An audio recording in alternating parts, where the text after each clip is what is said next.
So Mirage is probably the best gun platform in the game, and I don't really think it's that close either. It turns out having a 7 times damage multiplier on top of being able to use 3 projectiles at once, or 5 in some cases, is very strong. If you don't believe me about Mirage, here is just a bunch of random weapons. I kind of just picked everything in my arsenal that I have some form on. Mirage works with everything. There is some specific examples I'm going to be going into that make her especially good. Melee weapons with projectiles like the Siam and the Chlorophyll tend to do very, very well on her, but everything works. Like you can see that most of these are easily scaling to the level 200s. Most weapons can go to level cap with her also, if you're doing an armor strip or if you have teammates who are buffing you also. So she's just very good. One thing I have noticed too is that there tends to be a lot of misinformation about what works on her clones, what doesn't work on her clones, how her augments interact, things like that. A lot of the math is just wrong, or it's missing, or both. So I'm just going to do my best to explain what buffs actually work on Mirage, how her clones actually work. So this may get very nerdy. Apologies in advance. If that's what you're here for, then great. But if not, go somewhere else. I'll recommend some actual builds in the description, so if you're looking for those, go grab them. I also don't plan on going over any of her explosive ledger main builds or anything like that, or her 4 builds. This is specifically just going to be for what I think is the most relevant version of Mirage, which is her gun platform builds.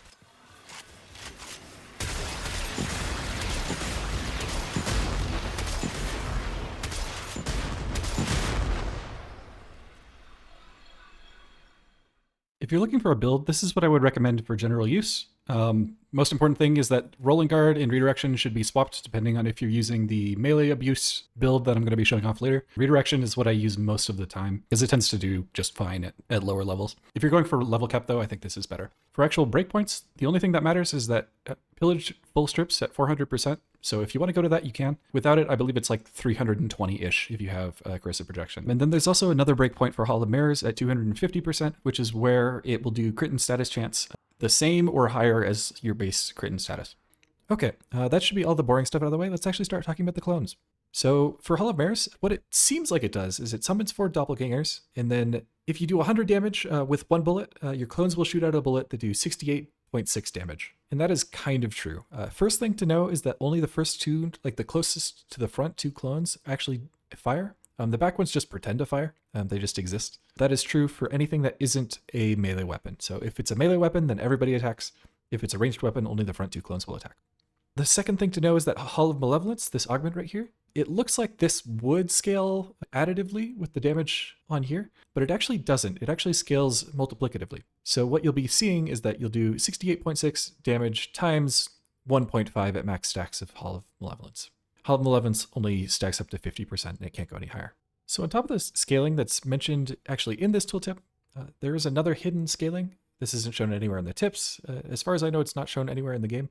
But Hall of Mirrors actually scales your crit and your status chance on whatever weapon your clones are currently using. So the way this actually works is that they take 40% scaled with strength of your crit and status chance. So at 250% power strength, you get 100% crit and status on your clones based on the main crit and status. And so for this build, which goes all the way up to 400% when augmented is fully maxed out, you end up with 160% crit chance and 160% status chance. And this is after all of the mods are applied. So if the weapon had 100% crit chance after all of its mods, it would have 160% chance on your clones. Really, really good, in other words. And this also works with status chance, and it's basically impossible to calc how the DPS is going to come out with the status chance. So I'm just going to show you the no status version of this. So it's even better than it looks like here. So this is how much damage your clone is going to do compared to you, just with a regular hit. So this equation is going to look a little intimidating, and that's okay. The most important thing that you need to know is that the higher your crit chance is and the higher your ability strength is, the more damage your clone is going to do relative to your main shot. So if you have a really high crit damage, it's going to scale the main hit more than it'll scale your clones. But if you have really high crit chance, it'll scale your clones more than it'll scale your main hit. Realistically, it doesn't really matter how they scale relative to each other. All that we really care about is, hey, the damage goes up when you have more power strength, and it goes up in a squared manner. So you can see that we're multiplying ability strength by itself. That's the important part, right? We just need to know that ability strength is basically squared on your clones. But just to give you a good idea of like what the scaling looks like for this, at 50% crit and 2 times crit damage, it takes about 411 power strength for your clones to do the same damage as you. If that looks like a big number, for just being a clone that's only supposed to be doing 60% of our damage, or I guess closer to 70. That's because it is, and it doesn't stop there either. Hall of Malevolence is actually multiplicative, so this is going to be multiplied another bit by 1.5 when this is fully stacked. And then Total Eclipse, if you have this equipped, it will apply to your clones. So this 686% damage buff is actually going to get applied to each of your clones also. So we have to multiply this again by that amount. And now you kind of are starting to see why Mirage is just really, really good. There's always 2 clones firing at least. And with melee weapons, especially those that shoot out projectiles, you basically have 5 projectiles flying at the enemy, and all of them are doing this much damage. And this is just surface level Mirage, so this is what people are used to. This is just how Mirage normally works. Here's where the fun begins. You can apply buffs to Mirage's clones. So I'm going to just do an example of this with Nourish, because I think it's probably the easiest one to activate. So here we have Nourish subsumed on here, and I'm just going to show you how this works. Okay, so the most important thing to know about clone buffs is that if it is a buff that's just applied to Mirage, it will not apply to your clones if it's limited duration. So for example, if I press Nourish first, and then I press clones, you'll notice that my clones don't actually have the Nourish buff. You see that pulsing yellow effect on Mirage? That is Nourish buff. You can see my cat has it, I have it, but my clones do not. But if I press Nourish now, you'll notice that they suddenly have it. So you see that pulsing yellow effect? Same thing. And you can actually see that this works too. So if I use just a weapon with like no mods on it, we're going to summon clones. This is what it looks like without Nourish. This is how much damage they'll do if I can actually hit them without shooting them directly. Yeah, so you can see my clone hitting like roughly 9 or 10 damage. If I press Nourish now, my clone is going to proc viral and it's going to do more damage, right? But if we did it the other way around, so if we summon the clones after we already had Nourish on, you'll see that they just don't have Nourish, just straight up. And the reason for this is because your clones just count as allies. So if the buff is AoE, if it can apply to other Tenno, you can apply it to the clones. So by contrast, buffs that only apply to Mirage will never get applied to your clones. So even if I press clones here and then I use this, this is never going to work.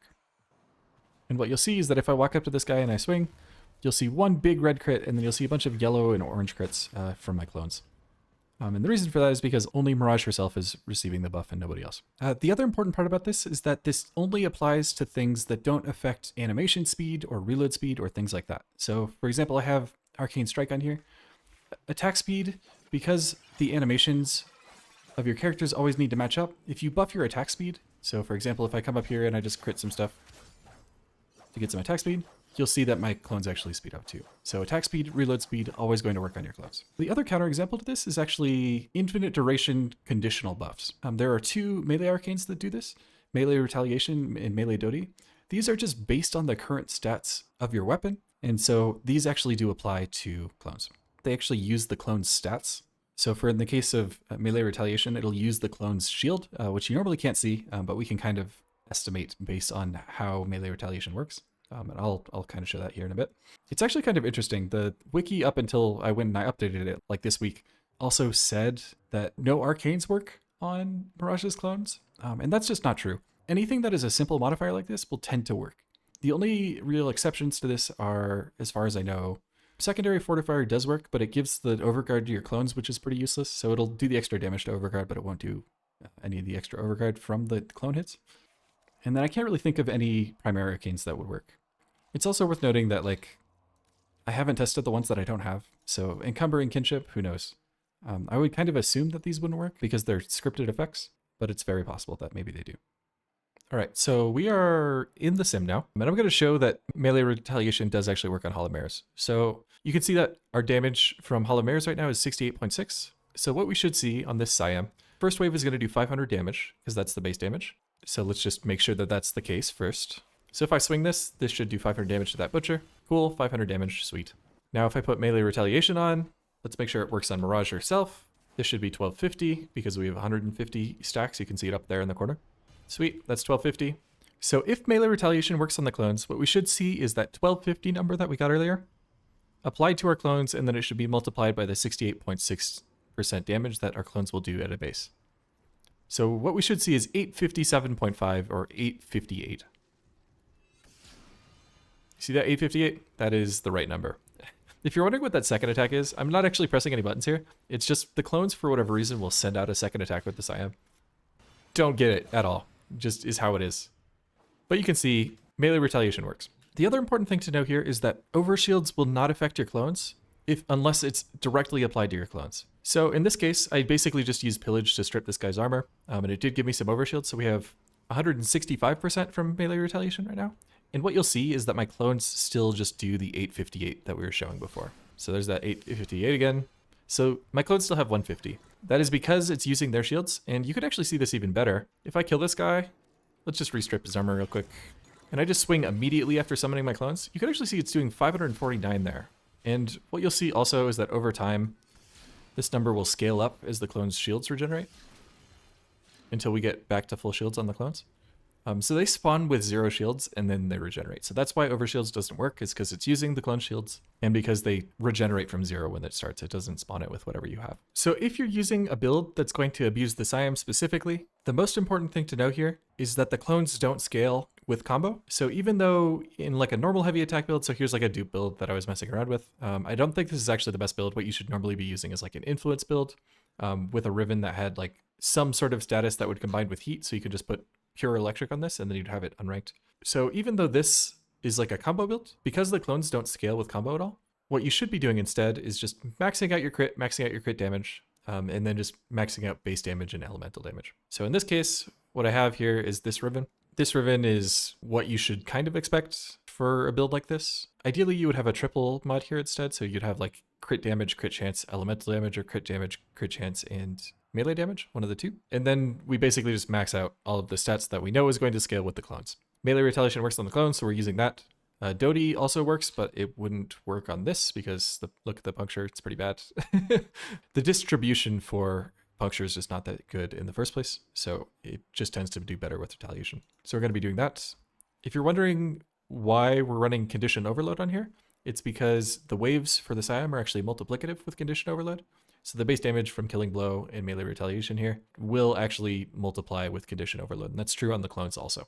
So this is what I would recommend if you're using Mirage to abuse this the most. And then I believe Nourish is probably going to be your best bet for a subsume if you just want this to do as big of a number as physically possible. So let's try this build out. Clones first, Nourish second.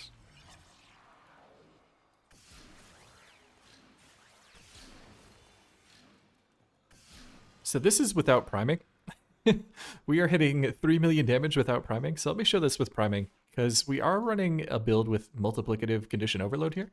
So let's see how this does when it's also primed. Hall of Mirrors, Nourish our clones, Eclipse, murder everything.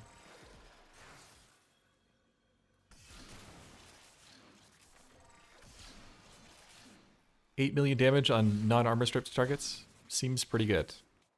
So one interesting thing that you may not have noticed here is that we were red critting, but we don't actually have enough crit chance to red crit here. So we have the 220 from this, and then we have 165 from my Riven. And what that should give us is about 180% crit chance. So the only reason that we're red critting here is because the clones are actually multiplying that crit by another 1.6-ish from their power strength. And what you'll see is that, like, if I'm not priming here for puncture or anything, this will never red crit. So you'll only see orange crits here. And the occasional yellow crit.